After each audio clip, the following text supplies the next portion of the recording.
Hi YouTube, it's Ty and welcome to the Tested with Ty channel, a channel where I talk about the things that I am testing and the things that are testing me.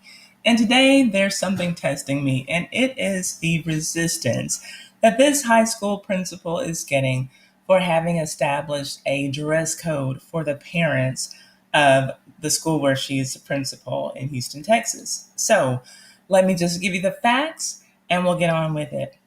And if you happen to like this video, please subscribe to my channel. Please share this video on all of your social media platforms. The principal's name is Carlotta Outley Brown. I believe I'm pronouncing her name correctly. That is the who. The what is the dress code that she has put in place for the parents.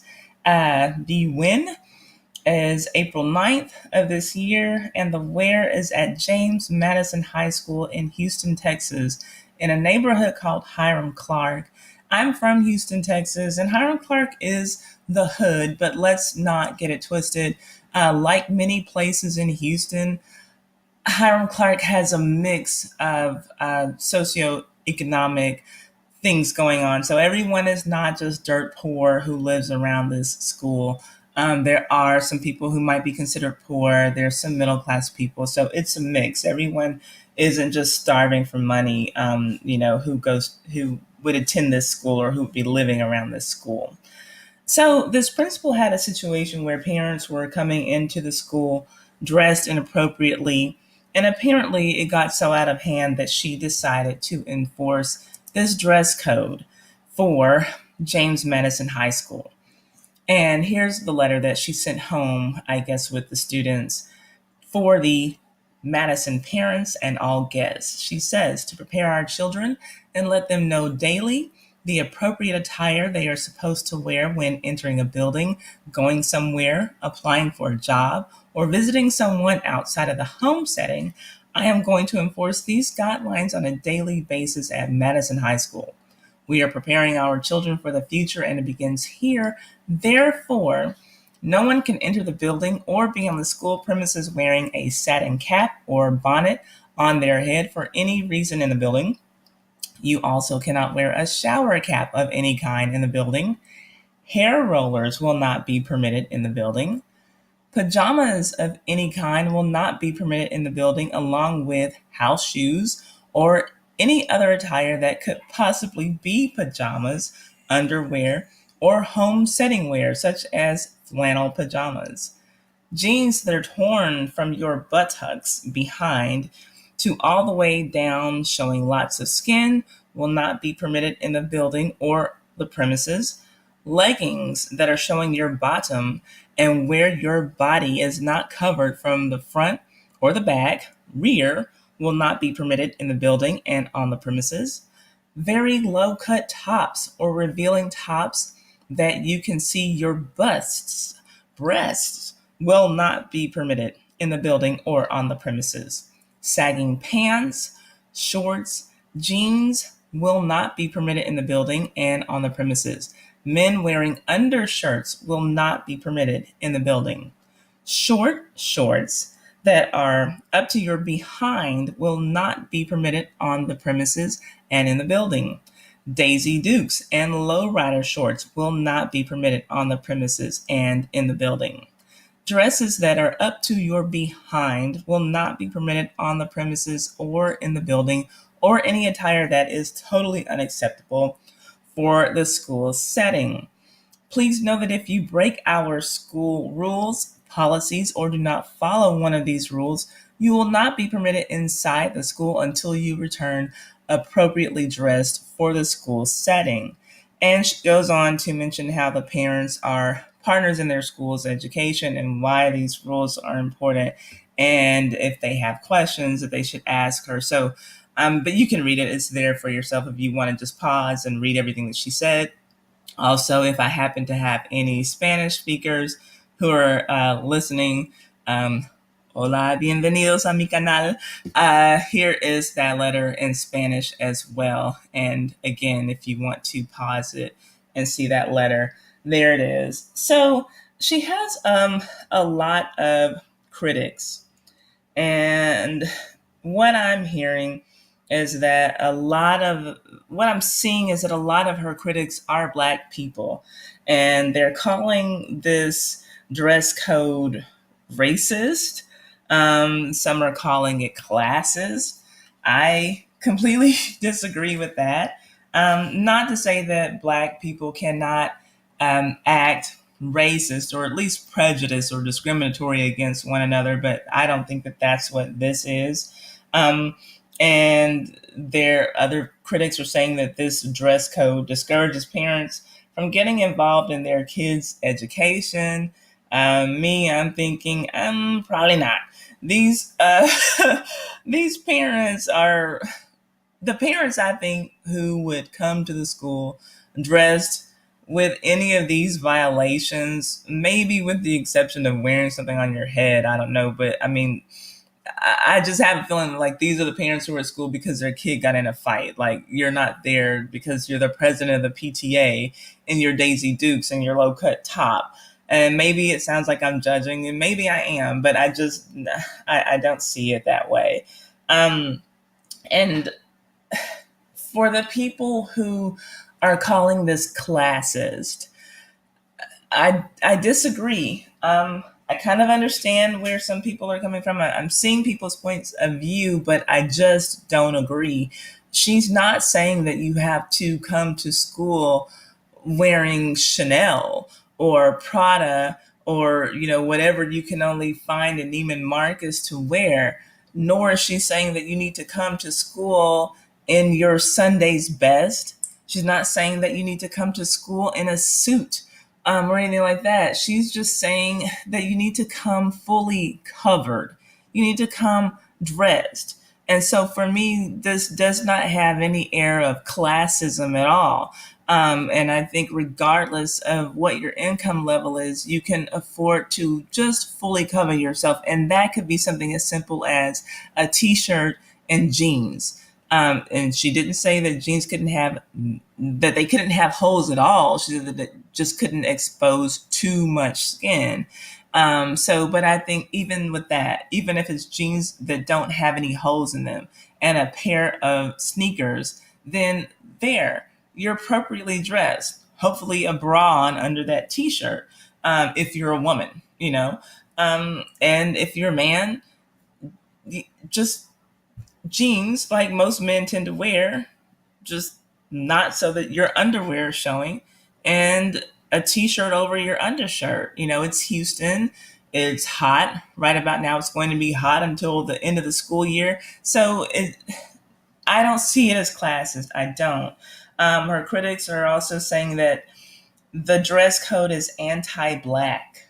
And that obviously, or maybe not obviously, but I don't agree with, because for me, if you're saying that this dress code is anti-Black, then you're saying that the violations of this dress code are inherently a Black thing. So like bonnets are a Black thing. It's a Black thing to wear bonnets in public. And now, truth be told, I really don't see lots of other races of women walking around wearing bonnets or curlers in their hair unless they're much older.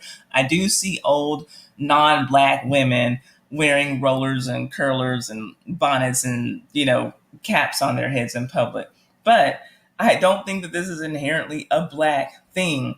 I don't think that see-through tops and booty shorts in a school setting is a Black thing.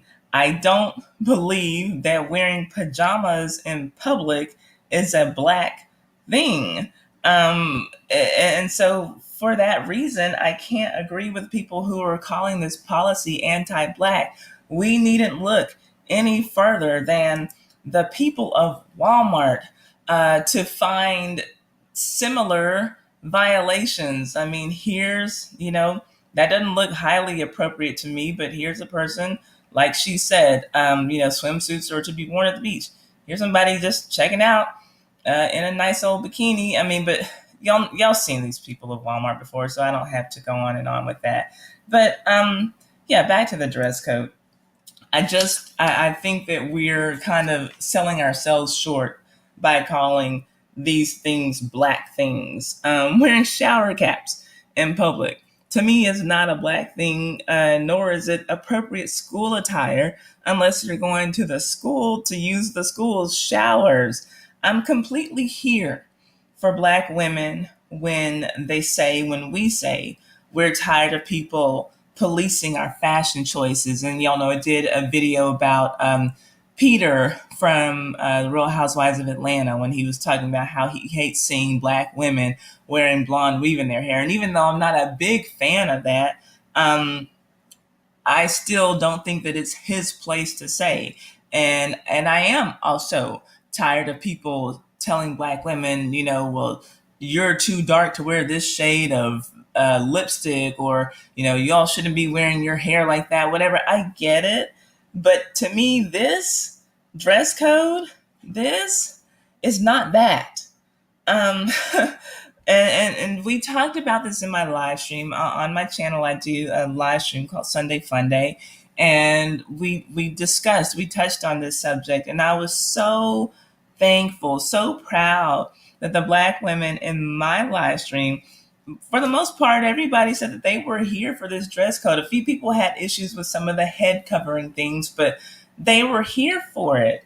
And I'm so thankful to see that. And Black women, I think that we generally do a pretty decent job of taking accountability for our actions. And I would just like to say, let's keep that going and do better.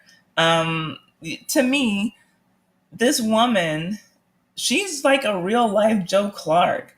And I want to know from you all a few things. Well, first of all, let me know, do you agree with her dress code for the parents or not?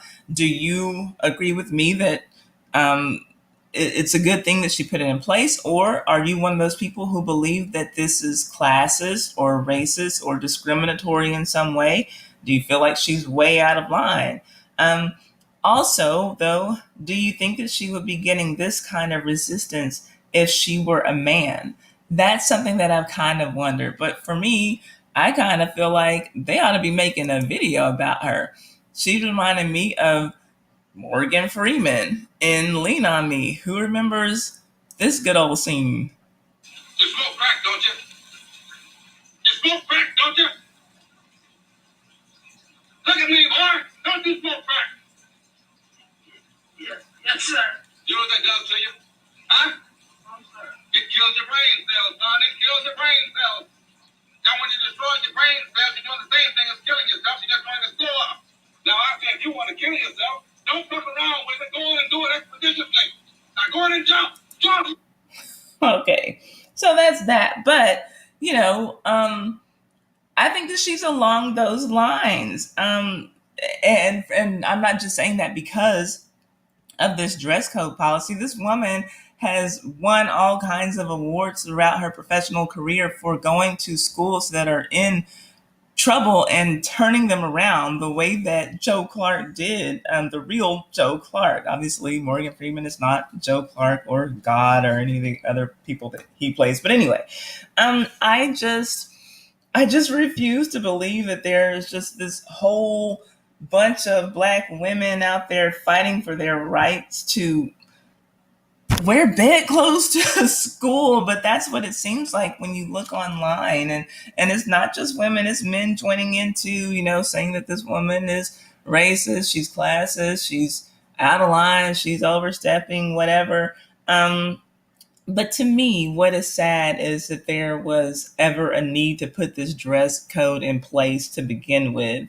And, I'm kind of riding on the women because most of the things that are mentioned in here do pertain to the things that, the mothers, that the women are wearing to the school when they go to pick up children or when they have to go in the school. And I want to make it clear that she's saying that these rules are in place for when you have to enter the building. Not if you're dropping your kids off. If you're just in the carpool lane picking up and dropping off, then what you wear in your car is your business. But when you're coming in the school to conduct business, then she's saying that none of these things, does she want to see.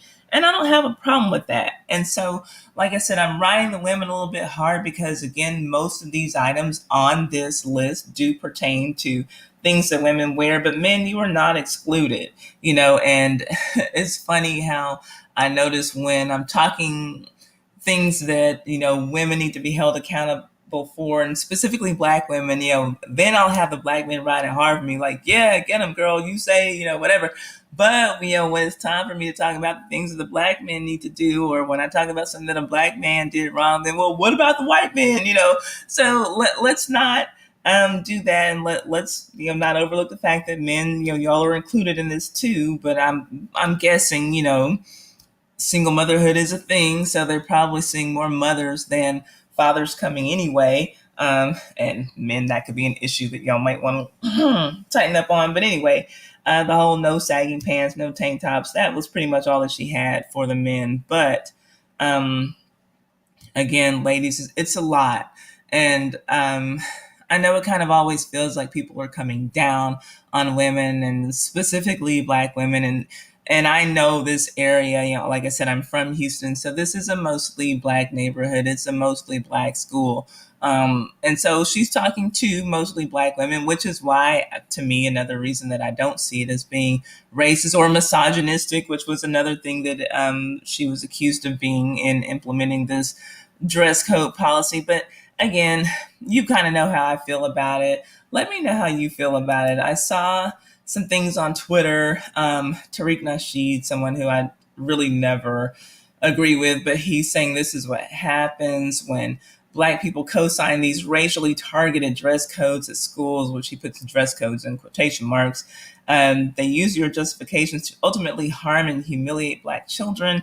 And this is about a school administrator drawing on a boy's head for violating the dress code. Now, I don't think that any of the parents of Madison High School are in danger of having someone draw on their head. But yeah, just a lot of different comments, and most of them that I'm seeing online don't really seem to be in favor of this principle. But I would like to know what you think about it. Please let me know. Please put it down in the comments. Thank you so much for staying with me. If you stayed till the end of the video, I'm guessing that you liked what you heard.